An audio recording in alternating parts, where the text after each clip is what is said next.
Well, hello there. This is your host, Veronica Moore, and this is More Late Night Stories, my literary station bringing you good reads.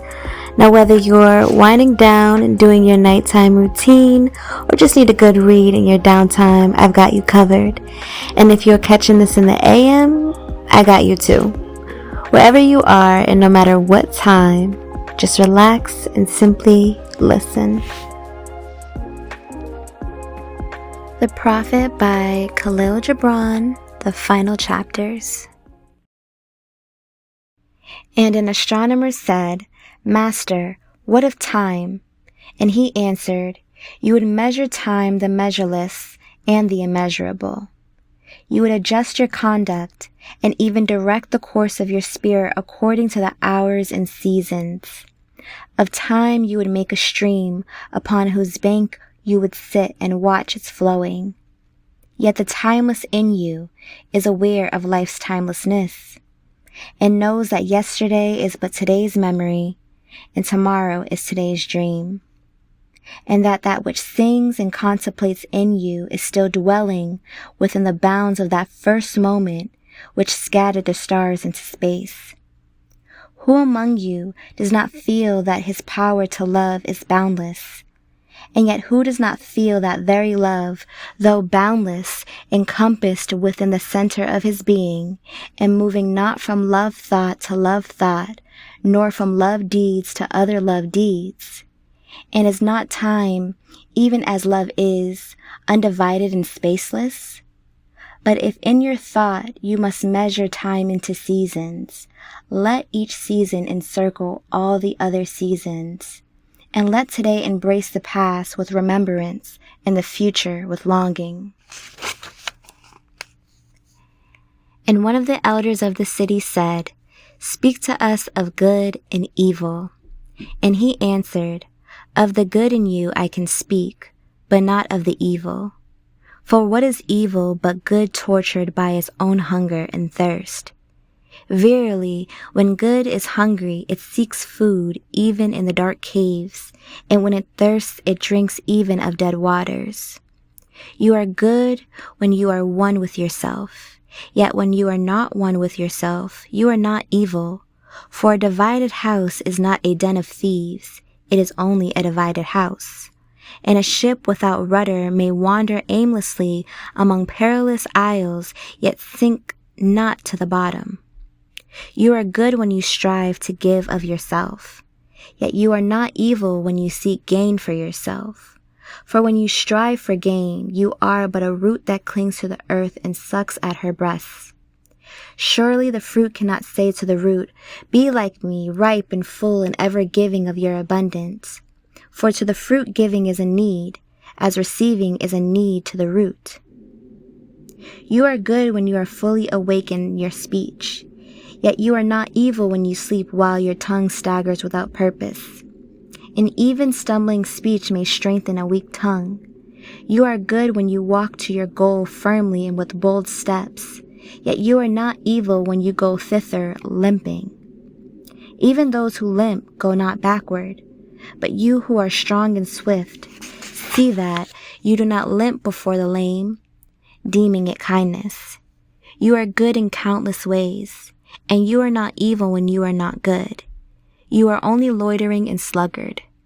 Pity that stags cannot teach swiftness to the turtles. And your longing for your giant self lies your goodness, and that longing is in all of you. But in some of you that longing is a torrent rushing with might to the sea, carrying the secrets of the hillsides and the songs of the forest. And in others, it is a flat stream that loses itself in angles and bends and lingers before it reaches the shore.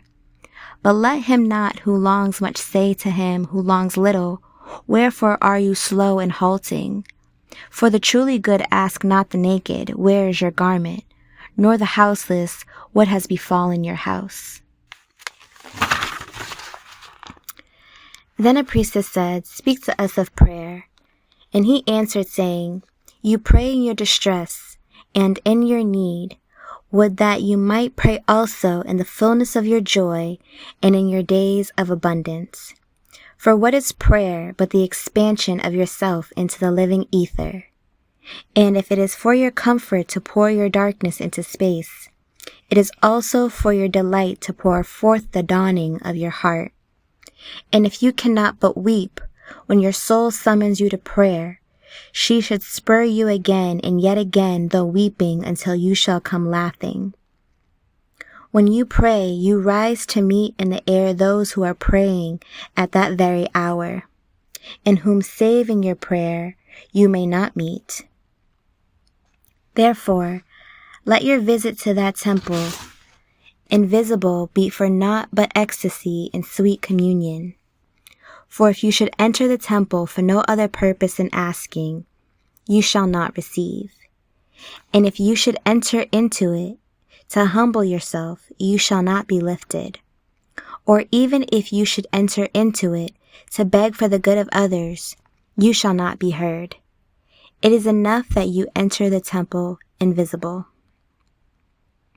I cannot teach you how to pray in words.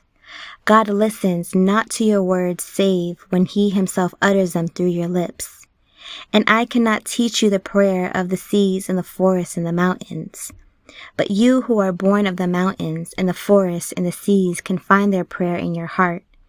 And if you but listen in the stillness of the night, you shall hear them saying in silence, Our God, who art our winged self, it is thy will in us that willeth.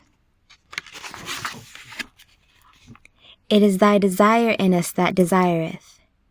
It is thy urge in us that would turn our nights which are thine into days which are thine also. We cannot ask thee for aught, for thou knowest our needs before they are born in us. Thou art in need, and in giving us more of thyself thou givest all. Then a hermit who visited the city once a year came forth and said, Speak to us of pleasure.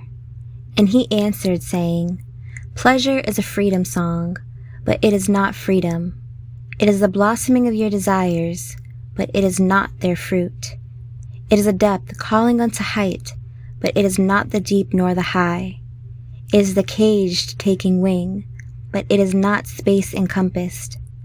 Aye, in very truth, pleasure is a freedom song, and I fain would have you sing it with fullness of heart, yet I would not have you lose your hearts in the singing.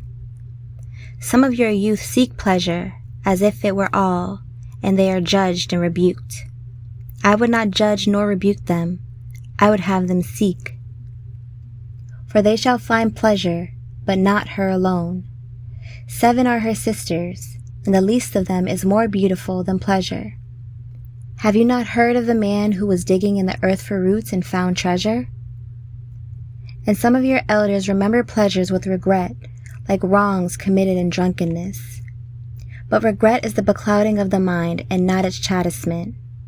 They should remember their pleasures with gratitude as they would the harvest of a summer. Yet if it comforts them to regret, let them be comforted.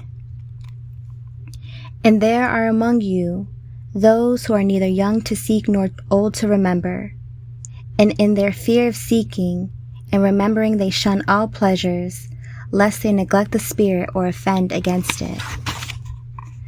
But even in their foregoing is their pleasure, and thus they too find a treasure, though they dig for roots with quivering hands. But tell me, who is he that can offend the spirit? Shall the nightingale offend the stillness of the night, or the firefly the stars? Shall your flame or your smoke burden the wind? Think you the spirit is a still pool which you can trouble with a staff? Oftentimes in denying yourself pleasure, you do but store the desire in the recesses of your being. Who knows but that which seems omitted today waits for tomorrow? Even your body knows its heritage and its rightful need and will not be deceived. And your body is the harp of your soul, and it is yours to bring forth sweet music from it or confused sounds. And now you ask in your heart, how shall we distinguish that which is good in pleasure from that which is not good? Go to your fields and your gardens, and you shall learn that it is the pleasure of the bee to gather honey of the flower, but it is also the pleasure of the flower to yield its honey to the bee. For to the bee a flower is a fountain of life, and to the flower a bee is a messenger of love. And to both bee and flower, the giving and the receiving of pleasure is a need and an ecstasy. People of Orphalese, be in your pleasures like the flowers and the bees. And a poet said, "Speak to us of beauty." And he answered, "Where shall you seek beauty, and how shall you find her unless she herself be your way and your guide? And how shall you speak of her except she be the weaver of your speech? The aggrieved and the injured say, beauty is kind and gentle. Like a young mother half shy of her own glory she walks among us. And the passionate say, nay, beauty is a thing of might and dread. Like a tempest she shakes the earth beneath us and the sky above us. The tired and the weary say, beauty is of soft whisperings. She speaks in our spirit. Her voice yields to our silences like a faint light that quivers in fear of the shadow. But the restless say, we have heard her shouting among the mountains, and with her cries came the sound of hoofs, and the beating of wings, and the roaring of lions. At night the watchmen of the city say, beauty shall rise with the dawn from the east. And at noontide the toilers and the wayfarers say, we have seen her leaning over the earth from the windows of the sunset. In winter, say the snowbound, she shall come with the spring leaping upon the hills. And in the summer heat the reapers say, we have seen her dancing with the autumn leaves, and we saw a drift of snow in her hair. And all these things have you said of beauty, yet in truth you spoke not of her, but of needs unsatisfied. And beauty is not a need, but an ecstasy. It is not a mouth thirsting, nor an empty hand stretched forth, but rather a heart inflamed and a soul enchanted. It is not the image you would see, nor the song you would hear, but rather an image you see, though you close your eyes, and a song you hear, though you shut your ears. It is not the sap within the furrowed bark, nor a wing attached to a claw, but rather a garden forever in bloom, and a flock of angels forever in flight. People of Orphalese, beauty is life when life unveils her holy face. But you are life, and you are the veil. Beauty is eternity gazing at itself in a mirror, but you are eternity, and you are the mirror. And an old priest said, speak to us of religion. And he said, have I spoken this day of aught else? Is not religion all deeds and all reflection, and that which is neither deed nor reflection, but a wonder and a surprise ever springing in the soul, even while the hands hew the stone or tend the loom? Who can separate his faith from his actions, or his belief from his occupations? Who can spread his hours before him, saying, this for God and this for myself, this for my soul and this other for my body? All your hours are wings that beat through space from self to self. He who wears his morality, but at his best garment were better naked. The wind and the sun will tear no holes in his skin, and he who defines his conduct by ethics imprisons his songbird in a cage. The freest song comes not through bars and wires, and he to whom worshipping is a window to open but also to shut, has not yet visited the house of his soul whose windows are from dawn to dawn. Your daily life is your temple and your religion. Whenever you enter into it, take with you your all. Take the plow and the forge and the mallet and the lute, the things you have fashioned in necessity or for delight. For in reverie, you cannot rise above your achievements nor fall lower than your failures. And take with you all men. For in adoration you cannot fly higher than their hopes nor humble yourself lower than their despair. And if you would know God, Be not therefore a solver of riddles. Rather look about you, and you shall see him playing with your children. And look into space. You shall see him walking in the cloud, outstretching his arms in the lightning and descending in rain. You shall see him smiling in flowers, then rising and waving his hands in trees. Then Almitra spoke, saying, We would ask now of death. And he said, You would know the secret of death, but how shall you find it unless you seek it in the heart of life? The owls whose night-bound eyes are blind until the day cannot unveil the mystery of light. If you would indeed behold the spirit of death, open your heart wide unto the body of life. For life and death are one, even as the river and the sea are one. In the depth of your hopes and desires lies your silent knowledge of the beyond. And like seeds dreaming beneath the snow, your heart dreams of spring. Trust the dreams, for in them is hidden the gate to eternity. Your fear of death is but the trembling of the shepherd when he stands before the king whose hand is to be laid upon him in honor. Is the shepherd not joyful beneath his trembling, that he shall wear the mark of the king? Yet is he not more mindful of his trembling? For what is it to die but to stand naked in the wind and to melt into the sun? And what is it to cease breathing but to free the breath from its restless tides, that it may rise and expand and seek God unencumbered? Only when you drink from the river of silence shall you indeed sing. And when you have reached the mountain top, then you shall begin to climb. And when the earth shall claim your limbs, then you shall truly dance. And now it was evening, and Almitra the seeress said, Blessed be this day and this place and your spirit that has spoken. And he answered, Was it I who spoke? Was I not also a listener? Then he descended the steps of the temple, and all the people followed him. And he reached his ship and stood upon the deck. And facing the people again, he raised his voice and said, People of Orphalese, the wind bids me leave you. Less hasty am I than the wind, yet I must go. We wanderers, ever seeking the lonelier way, begin no day where we have ended another day, and no sunrise finds us where sunset left us. Even while the earth sleeps we travel. We are the seeds of the tenacious plant, and it is in our ripeness and our fullness of heart that we are given to the wind and are scattered. Brief were my days among you, and briefer still the words I have spoken.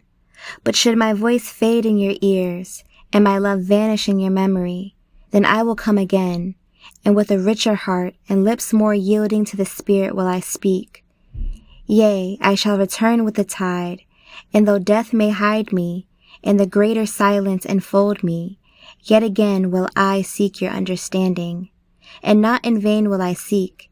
If aught I have said is truth, that truth shall reveal itself in a clear voice, and in words more kin to your thoughts. I go with the wind, people of Orphalese, but not down into emptiness. And if this day is not a fulfillment of your needs and my love, then let it be a promise till another day.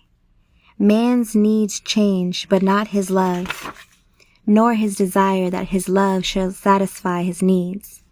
Know, therefore, that from greater silence I shall return. The mist that drifts away at dawn, leaving but dew in the fields, shall rise and gather into a cloud and then fall down in rain. And not unlike the mist have I been. In the stillness of the night I have walked in your streets, and my spirit has entered your houses, and your heartbeats were in my heart, and your breath was upon my face, and I knew you all. I knew your joy and your pain, and in your sleep your dreams were my dreams. And oftentimes I was among you, a lake among the mountains. I mirrored the summits in you, and the bending slopes, and even the passing flocks of your thoughts and your desires. And to my silence came the laughter of your children in streams, and the longing of your youths in rivers. And when they reached my depth, The streams and the rivers cease not yet to sing. But sweeter still than laughter, and greater than longing came to me.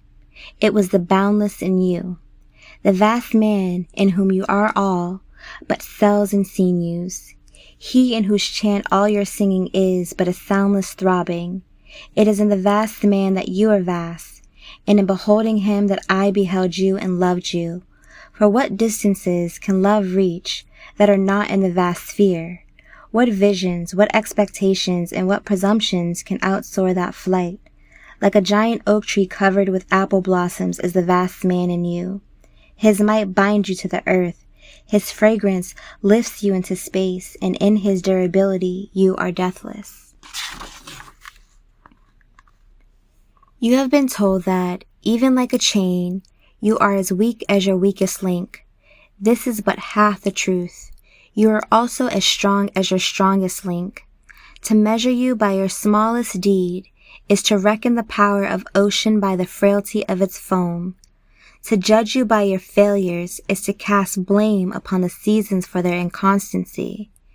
Aye, you are like an ocean, and though heavy-grounded ships await the tide upon your shores, yet even like an ocean, you cannot hasten your tides. And like the seasons you are also, and though in your winter you deny your spring, yet spring reposing within you smiles in her drowsiness and is not offended. Think not I say these things in order that you may say the one to the other, he praised us well, he saw but the good in us. I only speak to you in words of that which you yourselves know in thought. And what is word knowledge but a shadow of wordless knowledge? Your thoughts and my words are waves from a sealed memory that keeps records of our yesterdays, and of the ancient days when the earth knew not us nor herself, and of nights when earth was upwrought with confusion. Wise men have come to you to give you of their wisdom. I came to take of your wisdom. And behold, I have found that which is greater than wisdom. It is a flame spirit in you ever gathering more of itself, while you, heedless of its expansion, bewail the withering of your days. It is life in quest of life in bodies that fear the grave. There are no graves here. These mountains and plains are a cradle and a stepping stone. Whenever you pass by the field where you have laid your ancestors, look well thereupon, and you shall see yourselves and your children dancing hand in hand. Verily, you often make merry without knowing. Others have come to you, to whom for golden promises made unto your faith you have given but riches and power and glory. Less than a promise have I given, and yet more generous have you been to me. You have given me my deeper thirsting after life. Surely there is no greater gift to a man than that which turns all his aims into parching lips and all life into a fountain. And in this lies my honor and my reward, that whenever I come to the fountain to drink, I find the living water itself thirsty, and it drinks me while I drink it. Some of you have deemed me proud and overshy to receive gifts.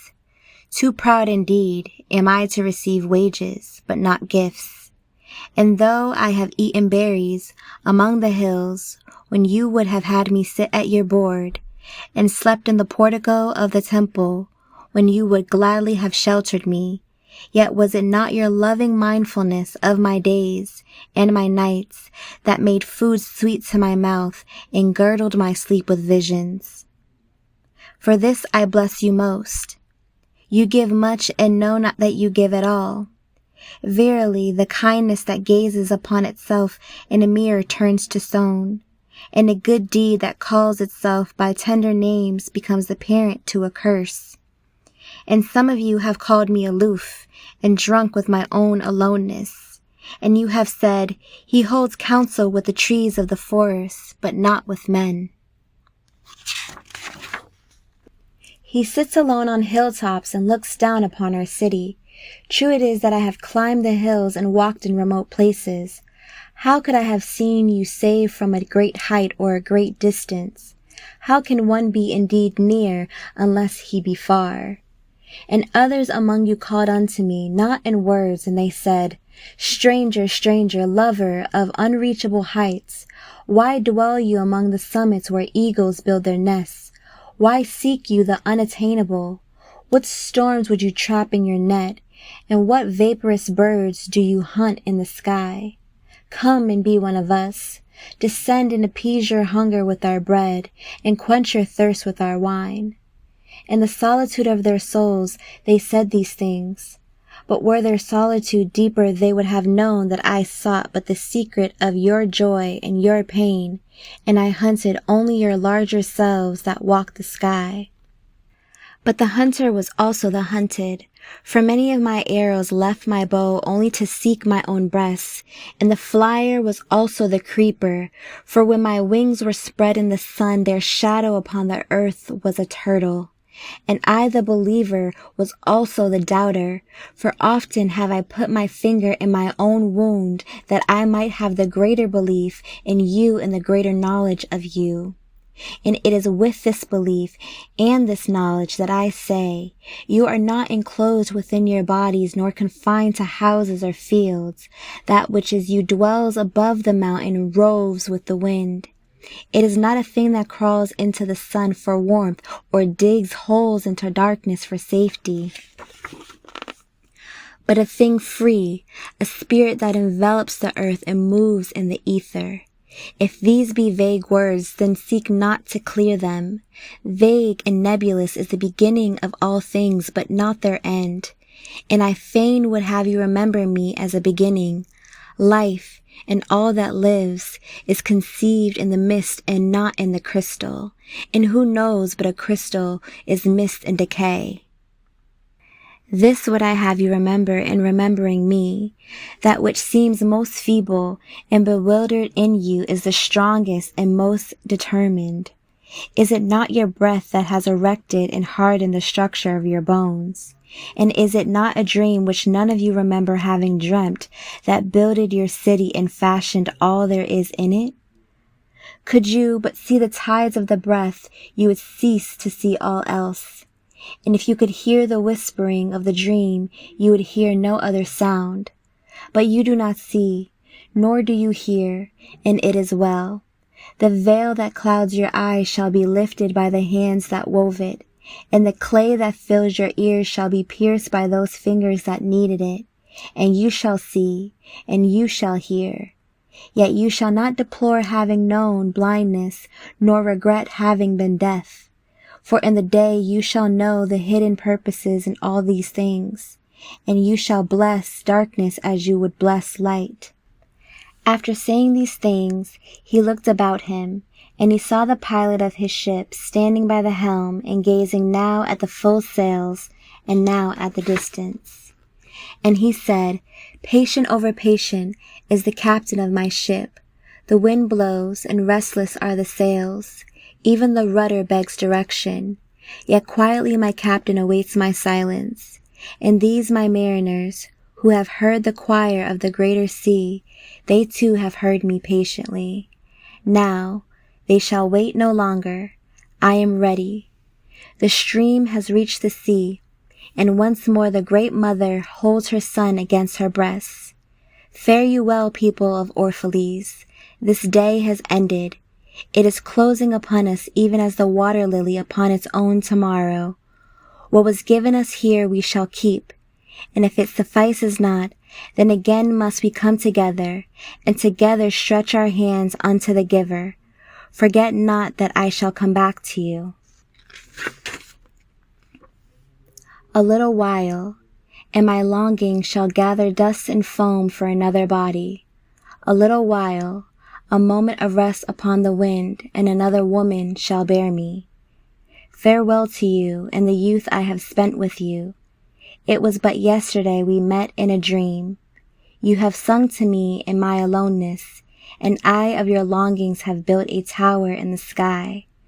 But now our sleep has fled, and our dream is over, and it is no longer dawn.